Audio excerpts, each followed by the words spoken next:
Renegades of the New West. This is an older one, but as summer is coming, I like this.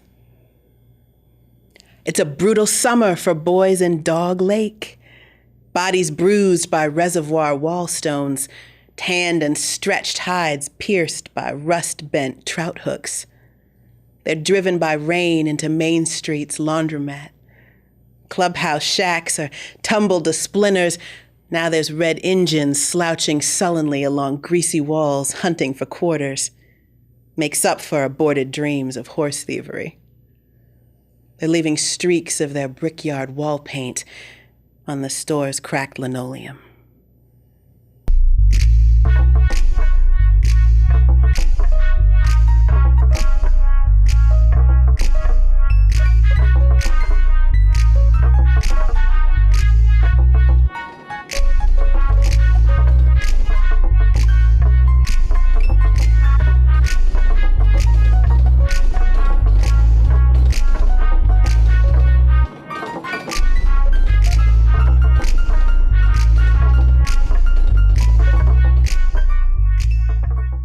Hi, everybody, and welcome to another awesome episode of Culture in Maine, York's cultural showcase, where we bring the best of York's art scene into your home.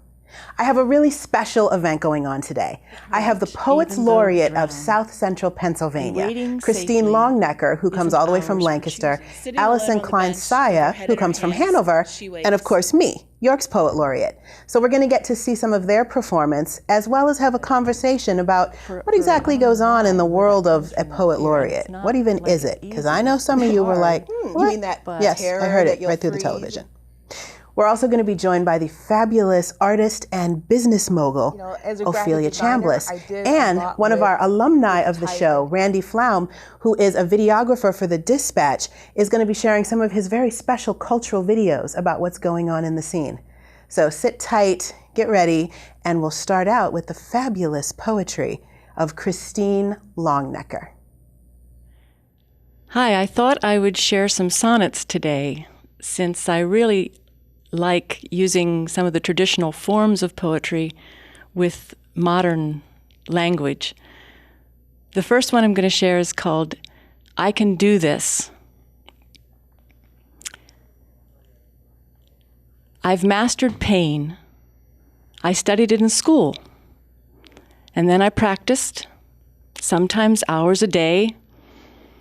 I know how to negotiate the pull against the gut until it goes away. And if it doesn't, I know how to wait, to put a good face on it, or to cry if it's too hard. And when it won't abate, I've even mastered wishing I could die. But joy has never tested me till now.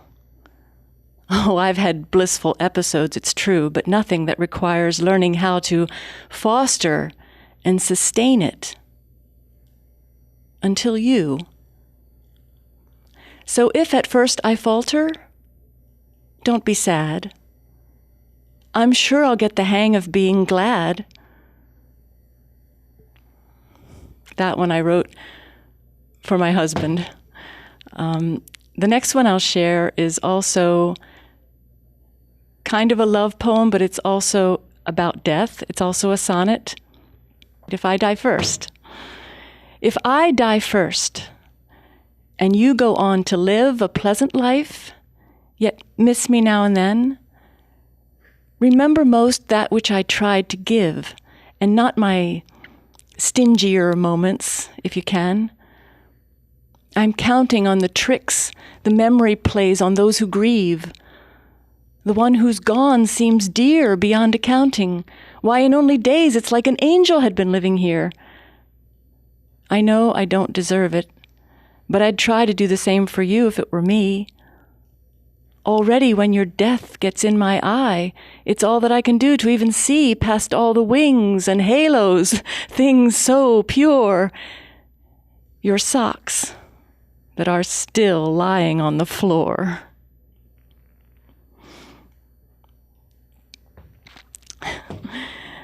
I've written only a few sonnets, but I'll give you another couple. This next one is another one about death, and I wrote this one for a friend of mine who died at the age of 50 after finding out she had cancer only 3 months before.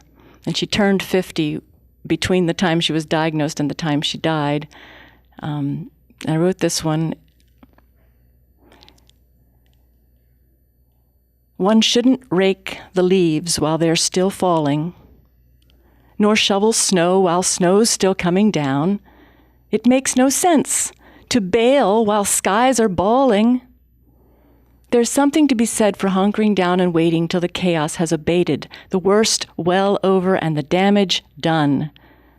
Then, crawling from the safety where you've waited to set things right beneath a gentler sun. But sometimes we must fight even though we're losing, against the current even though we drown. And waiting safely isn't ours for choosing. It's do or die and danger all around. Till finally, when we've time to catch our breath, we find we're on the other side of death.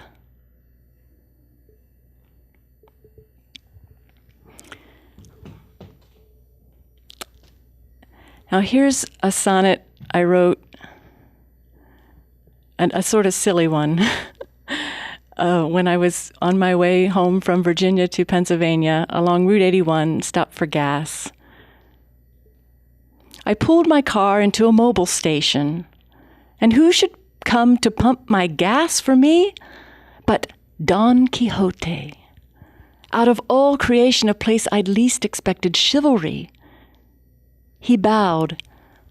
"I'll pump your gas, my lady fair." To my surprise, I curtsied perfectly.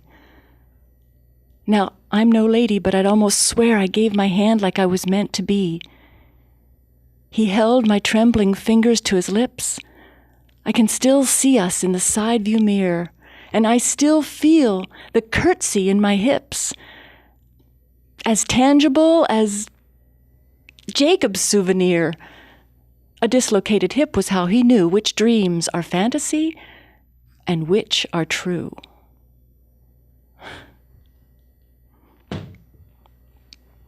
That one's called This May Be Madness. And it may be madness. Now I'll share one that is not a sonnet. It's written in a form called, I believe, iambic heptameter. It's got 7 beats to a line, and each beat has 2 subbeats. I didn't figure out the rhythm until after the poem was finished, but it's the same rhythm that William Blake used often, especially, the one poem I know that he used it in is the Book of Thel. It's a long, epic almost poem. So maybe that's where I got the rhythm in my system, was after I memorized his poem. I don't know. I didn't write this one until maybe 30 years later, but this one is called When the Day is Done. Sometimes all day, I think of where I'll go when the day is done.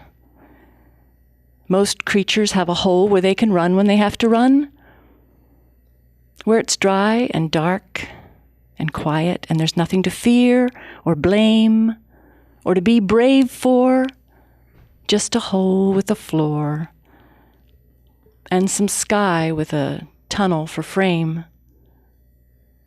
There's one I know who never goes out except to the corner store. She has an illness, I believe, called agoraphobia or a fear of open spaces, or maybe just face-to-faces. But she's the sweetest voice you'll ever meet on a telephone basis. On the other hand, there's the bumblebee who seems to have no fear. She thrusts herself into touch-me-nots all the way up to her rear, then staggers out and aims her weight again, if a little wider, until she bumbles into death in the form of a garden spider. Fear has little to do with size, it seems, and more to do with species, or with the degree of risk a particular woman or bumblebee sees, or doesn't see, as the case may be. Sometimes blinder desires take over, and it's all you can do to remember your fear. So intense is the odor of clover. Once or twice in my life, I have girded my wits and asserted them strenuously towards something I wanted and wouldn't have got had I sought it more tenuously.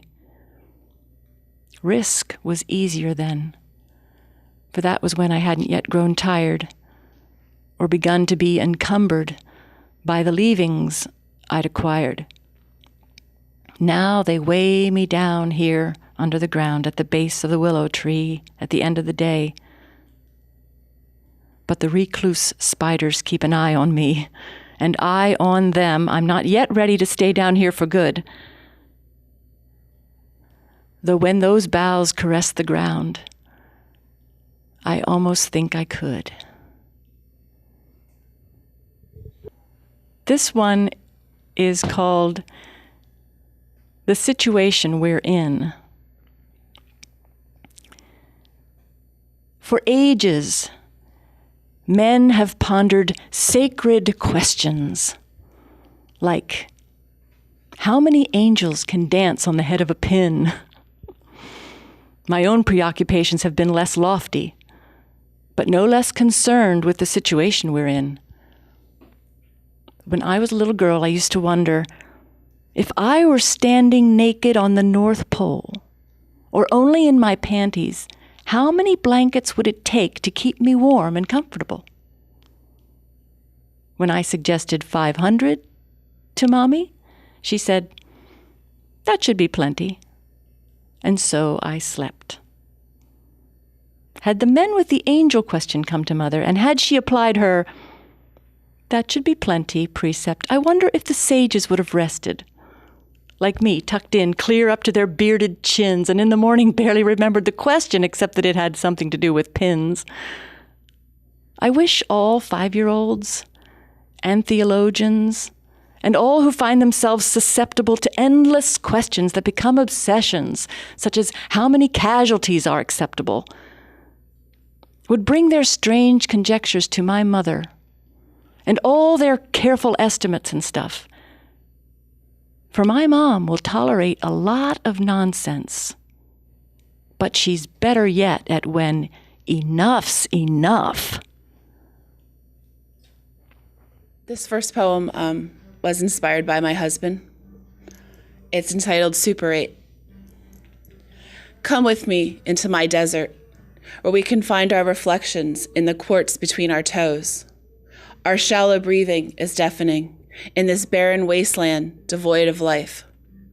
The rain ceases to fall, yet I am quenched by your spirit that runs in my veins. Come with me into my desert, as the sun scorches overhead and burns my skin. Your body is my shield, your heart my armor. While the hot, dry wind blows through our hair, the cactus stings as we brush past. Yet I am immune to its daggers, as you are my protection. Love thrives, love rejuvenates. The desert becomes an oasis. My next poem is called Coyotes. I believe they are called coyotes, those smugglers that go over the border to bring people into America. I wonder if I could hire one, someone to sneak across my borders, searching for pieces of me left behind, broken bits and jagged edge slivers, hidden for years under miles of dust, debris, and baggage, bringing them back to me to recreate myself into some collage, some abstract mosaic of broken glass, rearranging them into some Pollock-like masterpiece that when you turn it in just such a way, it bears resemblance to a human being. This one's called Treading Water, also inspired by my husband, who puts up with a lot from me, and this was my way of describing our relationship. The first time he saw me fall into the deep end, he tried to save me from drowning. He threw me lifeline after lifeline, but I refused to hang on. I thrashed about, trying to keep my head above water, kicking my feet, flailing my arms like a little child during a tantrum. Finally, I realized that all I needed to do to stop myself from drowning was to put my feet down and stand up. My next poem is about my town of Hanover, which is full of traditions. And we're coming up on our 250th anniversary this year, and there's a statue that stands in the square that I remember since I was a little kid. This poem is entitled "The Statue on the Square." Sitting alone on the bench with her head in her hands, she waits. The cold winter air blows through her graying hair, making her shiver. He is there. Walking down Frederick Street, she catches a glimpse of herself in the old theater window. The memories of the first dates and the happy times, full of laughs and family, fill her with sadness. He is still there. Taking a long draw on her cigarette, she thinks of all the people who have come and gone over the years. The smoke encircles her head and then evaporates along with the frayed pictures in her mind. He continues to be there. Settling back on the bench, she wonders how she ended up here again. The loneliness creeps in and consumes her, yet somehow she is at peace. He will always be there. This poem is another personal poem about myself and the internal struggles I have. It's called Aquamarine. Jumping. With one small step, I feel the water rush into my eyes and fill my vision with kaleidoscopic droplets that magnify and cloud all that is in front of me. Sinking deeper into the watery void beneath me, I breathe out of my nose and watch the bubbles all around me on their rise to the surface in a swift flight of frenzy. Seeing pictures in my mind of all that was before, the agony, suffering, emptiness, loneliness. Yet in the solitude of a seafoam grave, hope ascends. Swimming, with a renewed yearning to escape the blackness and to see the sun that I so often hide away from in fear of burning. I reach the surface. I inhale the first breath of my rebirth. I'm here with not one, but two of the best poets in the entire tri-state area. And I know this because they are specifically elected and chosen. I'm here with the Poets Laureate. This is Christine Longnecker, and she is the Poet Laureate of Lancaster. And Allison Cline-Saia is the Poet Laureate of Hanover. And then, of course, there's me, York's Poet Laureate. So I figured I would bring you into our world for a little bit and find out about what's going on between the different counties. There's also someone for you to meet. Come on. In case you happen to hear him on the camera whining. This is Miles Coltrane. He is our show's official puppy, and he will be joining us today. He doesn't play any instruments, though, or anything. We're working on that, though, so a later episode. Okay. All right, now I've noticed, and you guys correct me if I'm wrong, that when I say I'm the Poet Laureate of York, there's at least a 50-50 chance I'm going to get a totally blank stare. Yes. Oh, yeah. So what is the process in Lancaster and in Hanover that you actually go through to become the Poet Laureate? Because I know in each county they do it very differently. How did you end up getting this gig?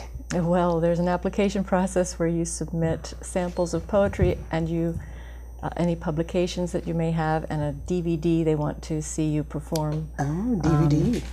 And I don't know how many applicants there were actually this year, but there's a panel, a group, a committee from the Lancaster Literary Guild that decides who they want to choose. It's only I'm only the third one. The first one was appointed without an application process. The second was the first application process, and that is, it's a 1 year. Yeah.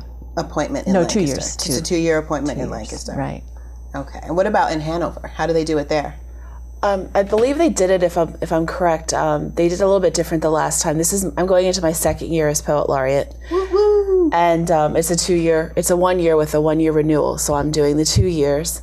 They used to do it, I believe, just by kind of word of mouth around town, those that talked in the poetry circles. And they decided this last year, when they needed the new poet laureate, was to open it up to the public and to maybe get some unsung poets out there, people like me who wrote but didn't really go and perform anywhere. Closet writer. Yeah. So I saw it in the newspaper in the Evening Sun, and I sent in, I believe it was 3 poetry samples, and one of them, I believe they wanted to be something about the town itself, something that was connected to Hanover.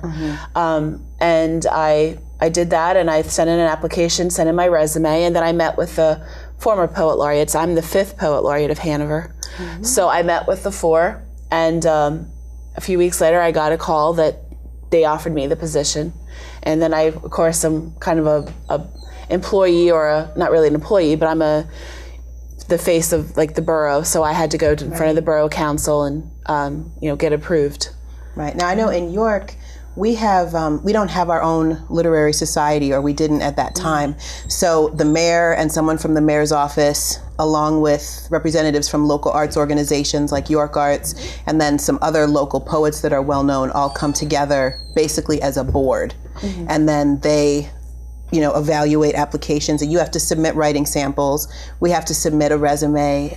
We have the requirement that you have to have an active event going on. You have to be hosting something or teaching something to be able to, show your community involvement. And there's a real emphasis in York on education and on working with other members of the community. So they look a lot, as well as your performance history and your publication history. They look at your teaching. Are you able to do workshops? Are you able to go into schools? And in some ways, I always say that, I'm like, I was not chosen because I was the best poet.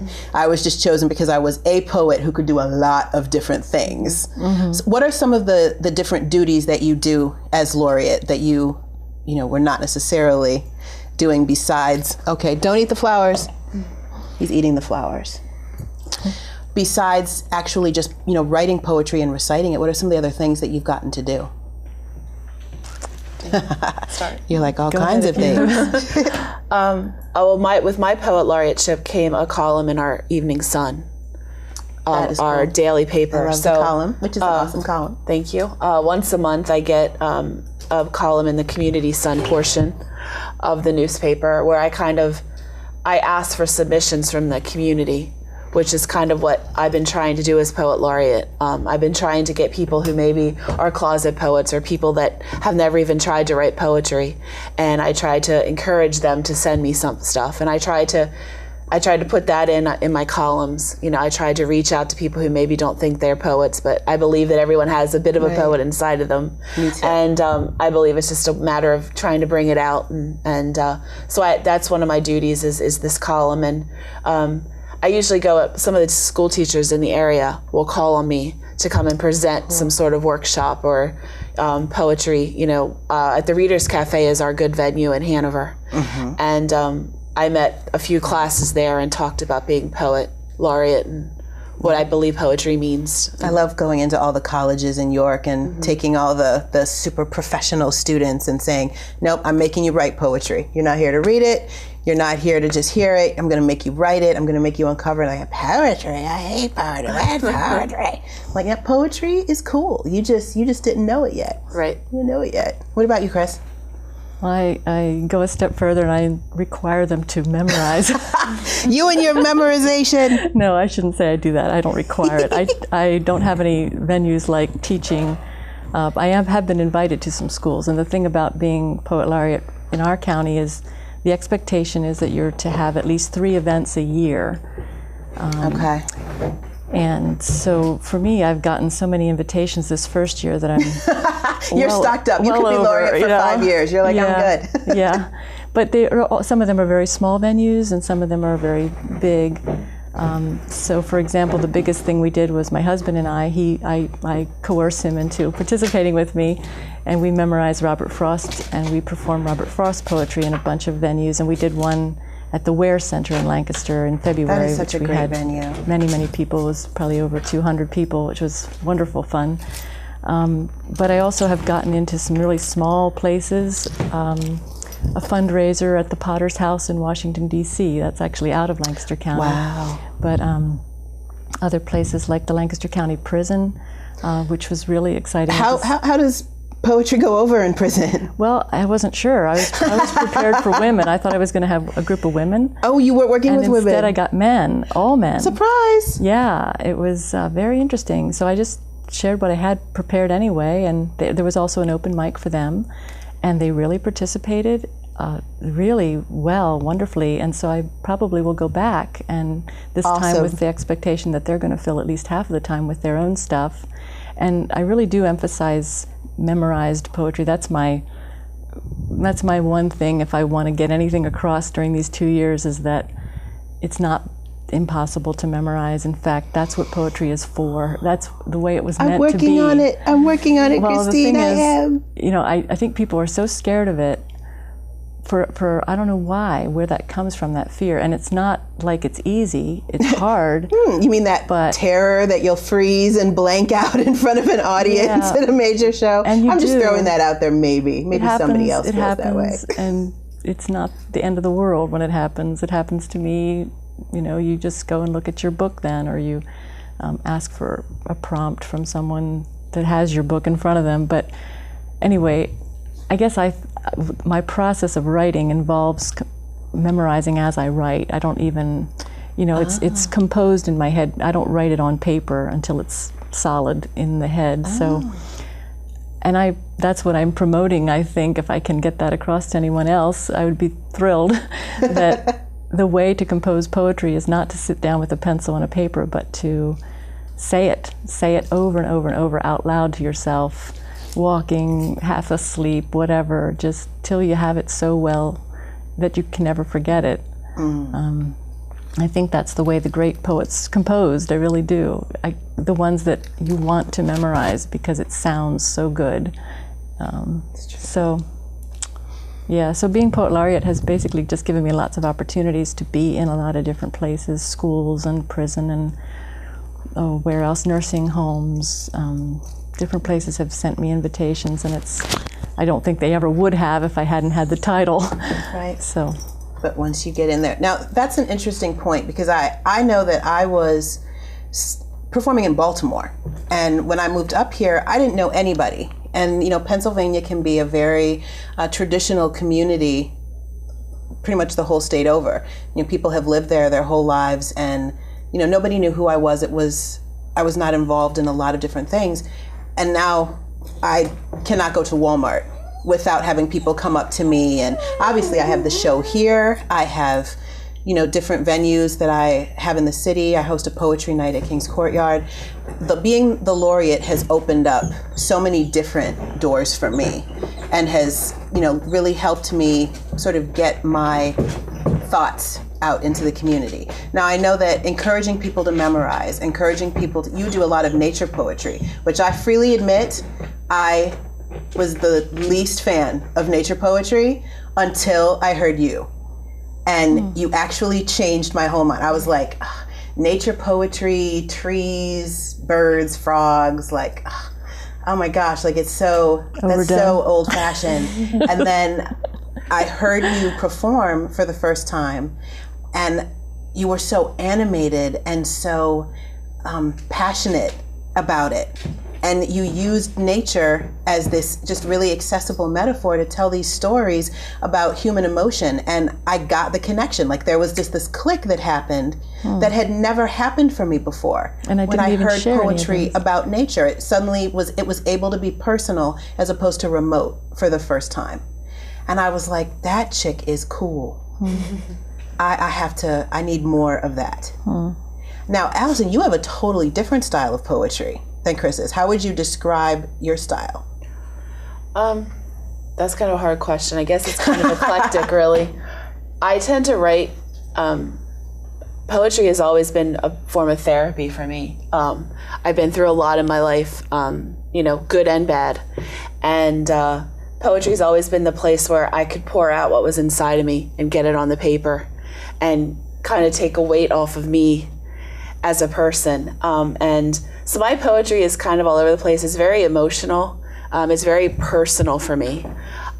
like you, I didn't really write nature poetry at all. And once I got to be Poet Laureate, I thought, well, I better broaden my scope a little bit because I have this title. And I thought I really need to like delve in deep inside of me and try to broaden my horizon. So I did attempt a few nature poems since then. I didn't write a lot about people that I knew, and I've tried to start doing that. But my poetry is just, I just feel is just very, it's just me. It's what's inside of me on the paper. I kind of feel like sometimes I bleed on the keyboard or I cry on the keyboard as I'm typing my poetry because it's so personal to me and it's so raw to me. I try to let that come across, and I try to find something that maybe someone can relate to, to maybe help somebody out and what they're going through, or say, hey, I kind of understand where that's coming from, because there's been times in my life where, so a certain song or a certain poem has really helped me get through something, and I try to really want to bring that to the people who read my stuff. So who are some of the people that are your influences? Are you talking just poetry or all over? Start with poetry, but then give me some more. Okay. I'm a really big fan of E.E. Cummings. He is just, there's just something about his poetry. I know it's kind of cliche to say that, and I know he kind of has gone in and out among poetry circles as being okay to talk about and not okay to talk about. But his poetry just really inspired me as a teenager. I'm really, really into classic poetry. I love the old stuff. I love Shakespeare sonnets. I love Yeats. I love, I love all kinds of poetry. I'm just inspired by everything I read. I love musical lyrics because I'm a big believer that musical lyrics can be poetry just set to music. Absolutely. And there have been a lot of bands in my life, particularly the Smiths and the lead singer and frontman Morrissey, who is a huge influence on my life and has been since I was 14. And I believe his lyrics are poetry set to music, because you could take the music away and read it and it touches you. And that's what I've always wanted to do and I've always strived to do. And see, I have a huge romantic bent. I love the romantics, whether it's painting, poetry, music. I love Pablo Neruda, Rumi, some of the Harlem Renaissance poets. My puppy, do you like them too? Do you like them too, puppy? Do you? Do you like Maya Angelou too and Langston Hughes? Because I like them too.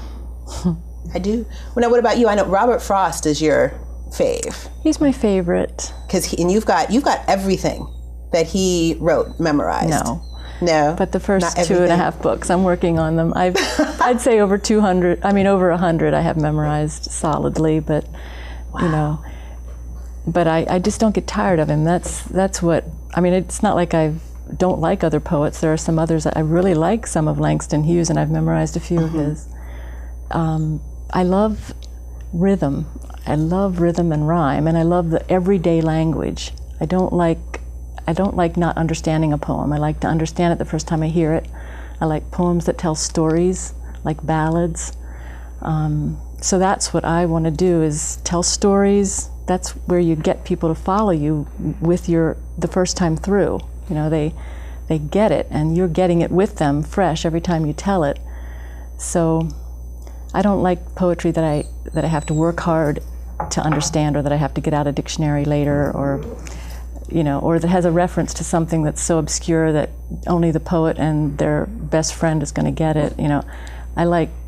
I don't know. So Robert Frost does all that. He's so Miles agrees. Yeah, I don't know how to describe it, but who else? Certainly some William Blake I mentioned, Emily Dickinson, of course, to a degree, but some of hers are too hard for me to get, So I don't share them very often because I just want my audience to connect. Nice. And so now your book, you have a book, How Trees Must Feel, that you actually just released, and that's a collection of 20 years of poetry. It's pretty much everything I'd written up till 2 years ago. So I write very, very slowly. Compose, I should say. I don't write, I compose, because I don't put it down on paper till later. But it takes a long time. But I was going to say something about the nature aspect. I never thought of myself as a nature poet.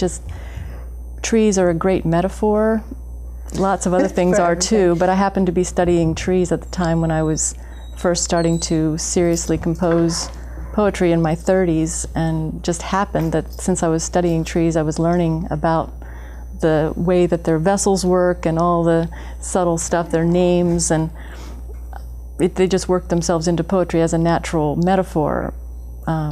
So I didn't set out to write about nature particularly.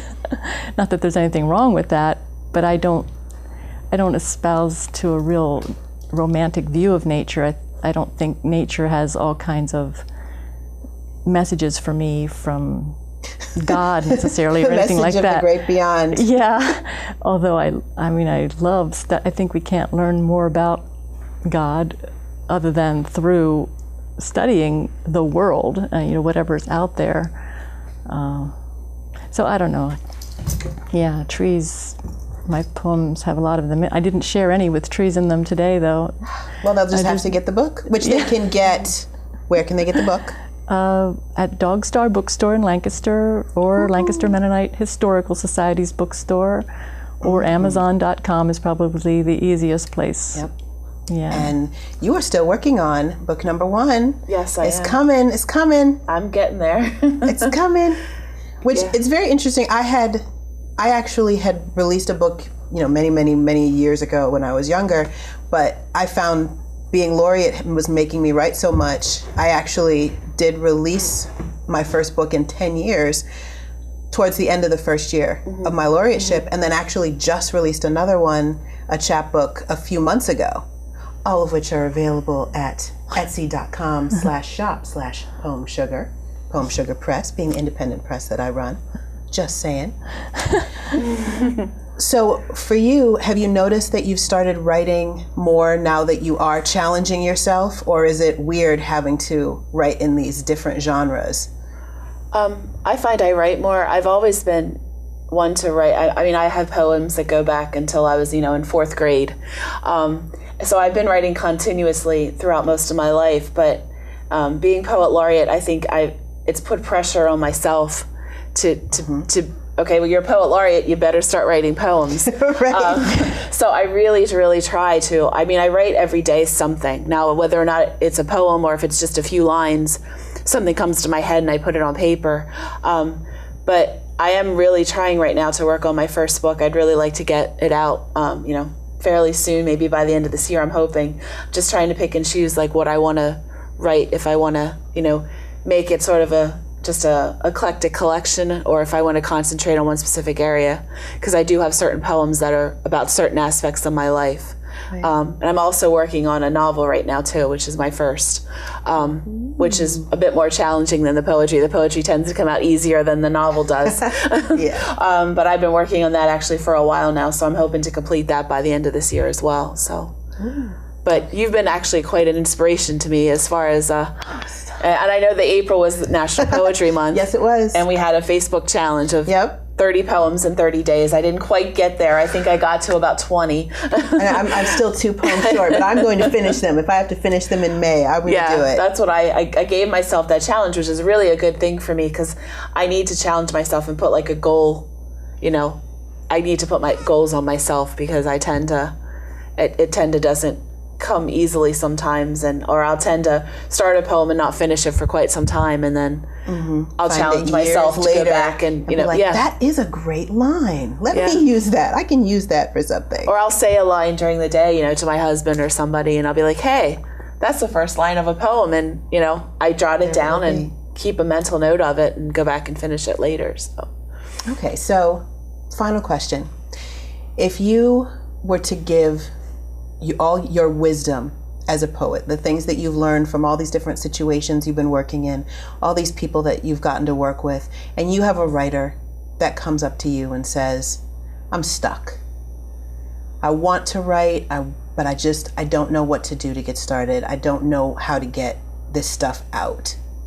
What would you tell them to help them access their creativity, to get that poem that's inside of the closet writer, of the inmate, the student, the nursing home person, all the non-poets, that it's our job to reach out to and to nurture and to inspire in the realm of poetry? What do you say to them to try to break down that wall that people can often have between themselves and poetry? Go. Stop trying. Find a poem you love and learn it by heart. And say it to whoever will listen to it.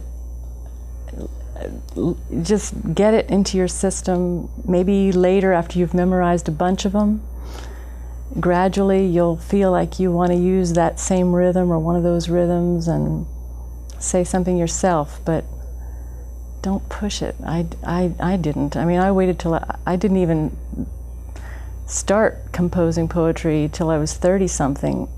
You have to live a lot of life before you have something to say.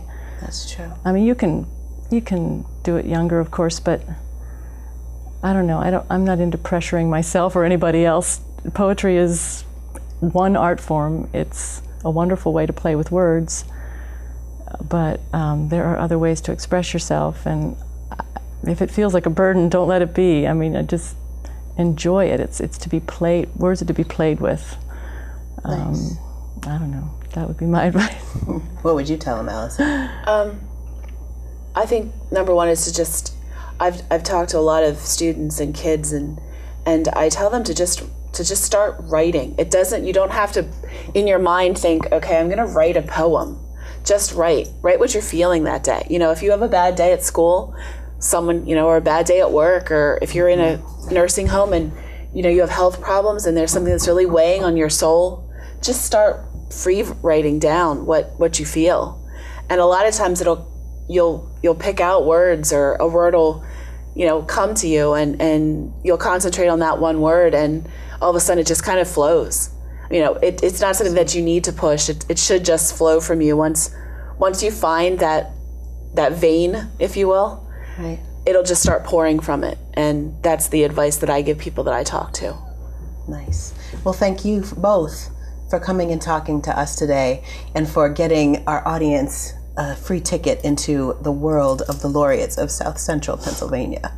Thank you. Thank you. And hopefully you'll be back again. Thank you. Thank you. Next up, we have the videos of Randy Flaum. He's an awesome videographer for the York Dispatch, but he's also known as the Story Man around town, and that's the name of the blog that he does as well. He's all about not just finding the incredible art and events going on in York County, but about telling the stories of the people behind them. And that's what's at the real heart and soul of his videos. I'm going to be sharing two of his pieces today. The first is the children of Good Elementary School and their choir. And then we also have the pretty snazzy musician, Chris Christoph. So sit back, relax, and check out the Story Man, giving you some real behind-the-scenes looks at art in York County.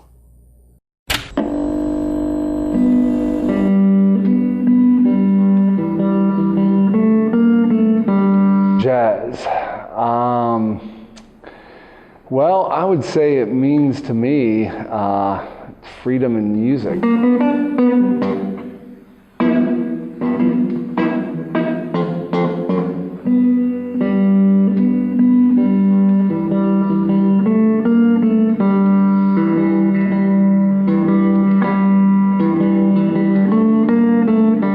I guess it's because the principle of jazz is that you can play anything. It's complete freedom, but yet having a topic for discussion.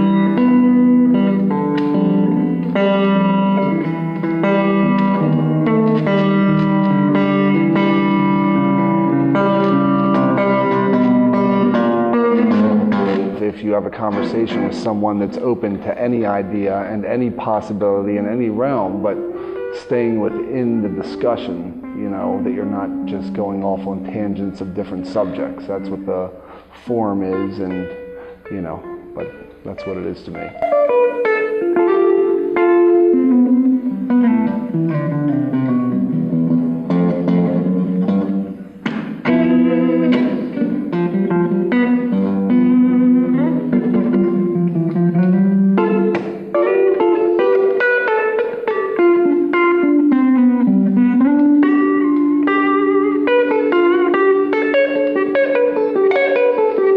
My name is Chris Kostoff. I'm a musician and a designer is what I do for money, and I play partially for that and for fun mostly. But I've been playing about, I'd say 25 years, I guess now, somewhere around there. And yeah, I have a family, and you know, I usually gig on a regular basis around the area.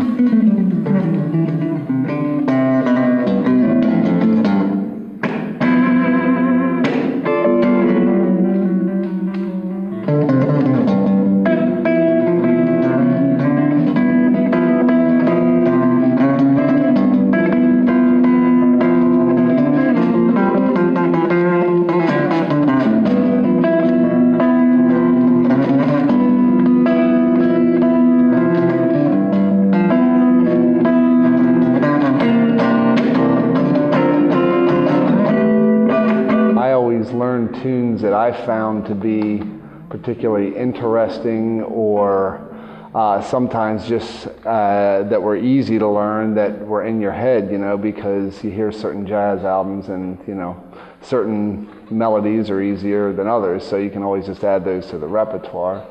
But I started doing some pop tunes, you know, tunes that people could recognize, and I noticed that usually we would get the applause after those.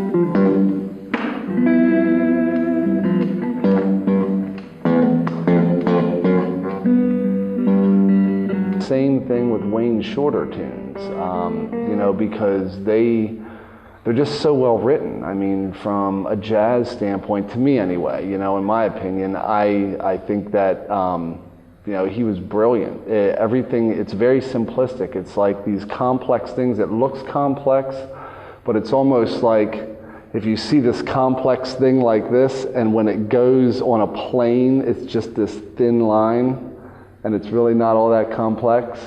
You know, it just seems that way.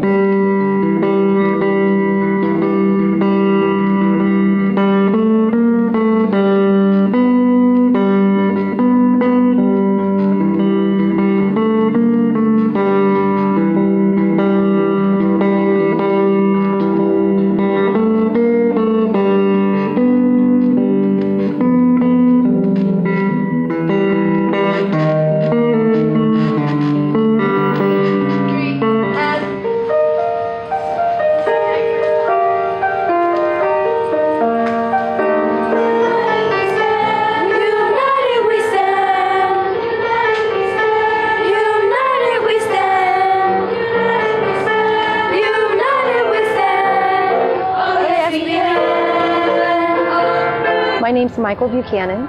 I'm the choral director for the School District of the City of York. I teach grades 4 through 12.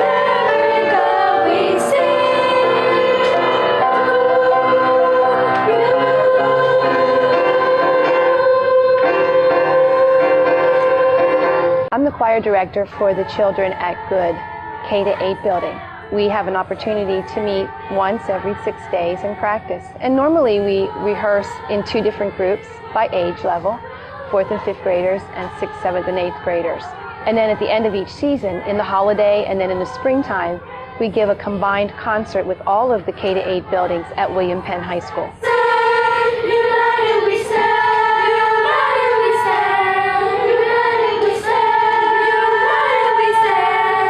Last year, the school district, in order to save money and to be able to create better and stronger programs for our children, they decided to make each of the community elementary buildings into a K-8 building. And as a result, took time to be able to reevaluate what programs we were going to bring into those buildings. I was a new person to most of these students, so I had to build a new relationship and trust with them. But it's very exciting. They come skipping and hopping to choir, and so I look forward to each and every building because every time it's a new experience with my new students. Sometimes it's intimidating for the little kids to be with the older kids, and they look at them with awe and wonder and, you know, kind of think about what they're going to be like when they're there.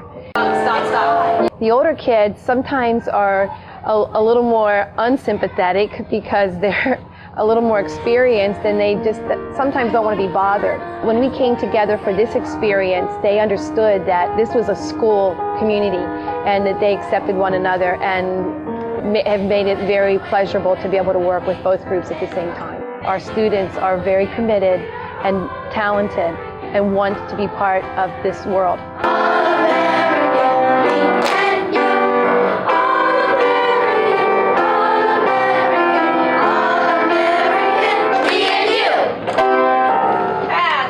I'm here with the artist of today's beautiful work that is decorating our green screen and our performance area, the fabulous recent master's degree possessor, Ophelia Chambliss. Congratulations. Thank you very much. First of all. Thank you very much. Now, I just love the color and the life and the vibrancy of your art. But what I think is probably the coolest thing about you is that you have discovered these applications for your art that take you as a business mogul to a whole different realm than our typical artist. So can you just fill the public in on some of the ways that you have found to make your passion pay the rent? Well, it is interesting. A lot of people, I meet them and I would say, well, I'm an artist, and they find out more and I get to talking to them and they see some of the things I do. Oh, you're more than just an artist. I guess I'm one of those people that kind of operates from both sides of the brain, because I do have this business sense in addition to having this creative side. But I, as a graphic designer, have been able to work in the publishing industry where I use a lot of my art for publishing. I do a lot of digital work as well, so I'm kind of expert level when it comes to and now that was your history. You started off working in creative design for many, many years, working with the graphics and the computers. Exactly, and then I kind of segued into the fine art. And then, as a teacher too, so I've worked as a college professor, as an adjunct. I believe that all artists need to kind of also fashion themselves or manage themselves as business people, because people traditionally think that we're not business people, but we are, and we can be, and we're actually smart and intelligent people as well. So I really like to encourage and teach that, because I think it's important that if you've got this talent and you do this, you need to make a living at it. And since no one's giving us anything for free, at least they're not giving it to me. I'm waiting. I'm still waiting. Exactly. I know. I'm looking for the box here, free for artists. Value the talent that we have, but it's not happening. So it's important to make a living at it. So I kind of like to teach and share that business sense so that you can make a living at it, and that you're taken seriously and that you're respected for what you do. One of my big things is people are always asking us to do stuff for free. They would never ask their doctor, their dentist, or their lawyer, or some other professional to do it for free. Like I know that you went to dental school for years, but I just really need this tooth fixed. That's right. Could you fix it? Yeah. Just because, there's lots of other dentists, but why don't you come out and just show off what you can do? Exactly. I'll tell other people you did it for me. Look at that. Right. Dr. So-and-so did that. But that doesn't pay the bills. So I think it's important for us to be taken seriously as a profession.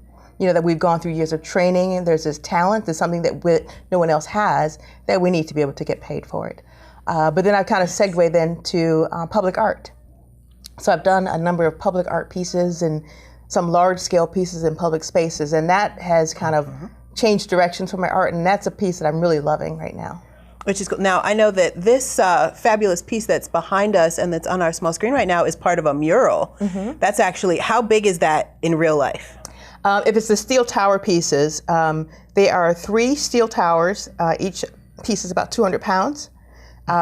Each side of the triangle is about 2.5 feet, and they're kind of folded. So structurally, they kind of stand, and they were designed to be as monuments. So there are 3 pieces. One represents the past, the future, and the present.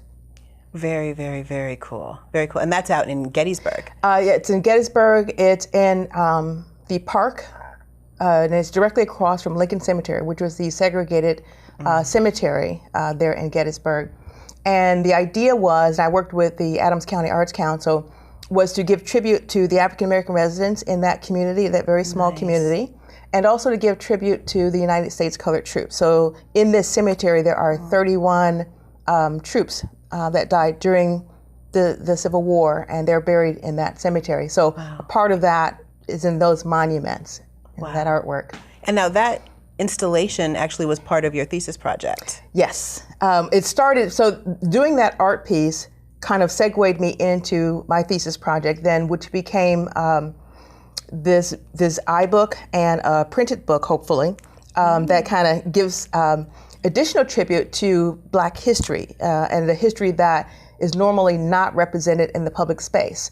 When we look back historically, because of what was put in the media or what was talked about, you don't very often see a lot of these wonderful images and photographs that Black families took of themselves doing everyday things. So the idea behind my project was to take some of these images, because the residents there had some incredible photographs that kind of led me into this, take those and show people, what Black Americans have done throughout the years. They lived and had everyday lives and parties and things like that. A whole culture that was so vibrant. And that wasn't in the public space. And I kind of base it off the West African folktale that says, the tale of the hunt will always glorify the hunter until the lion has his own storyteller. Yes, nice. So I'm going to take that, and then it's going to be called The Lion's Tale, where we talk about Black history from the ideological perspective of the Black American, with using their own photographs and their stories. I love that. I absolutely love that. Now, you also take your art with you, and you go, the first time I saw you was actually when you were speaking at King's Courtyard, doing an artist talk. And you were talking about how you take your art into different businesses and actually give these inspirational speeches and these motivational speeches to corporate America. Absolutely. How do you find that corporate minds respond when you try to bring them art and creativity? I find that they respond very well, actually, because you'd be surprised. I mean, people really just aren't that exposed to culture as you would think. I mean, people are just busy with their lives. So they really don't take the time to, go listen to poetry or go participate in art events unless they actually have an interest in it. But you've got a huge part of the population that it's not of interest to them. So for an actual corporation, like I did this with McCormick, to bring someone in to expose their people to this, I thought it was a real plus. And people voluntarily, participated or came to the event, and actually quite a few did. And I get a lot of interesting feedback, so. Nice. Now, when you say that you started off getting your art through your graphic design and that your inspiration came from there, how did you then make the leap to actually painting the figures that you paint? Because your paintings are not just digital art. We've had some fabulous digital artists like Daniel Walchick and Brett Greiman come on, who actually do art with computer, but you paint with real paint and real brushes. Right. So how did you develop that skill set to get to the level that you're at, which is beautiful? Pretty much self-taught. As a graphic designer, I did a lot with type and image, but I also love the tactile nature of being able to draw and to paint. So I kind of taught myself to paint and use the different materials. I actually like working in oil. I like the fluidity and to be able to kind of work with that. But recently, especially with a lot of the public art pieces, for drawing time, I've kind of segued into acrylic.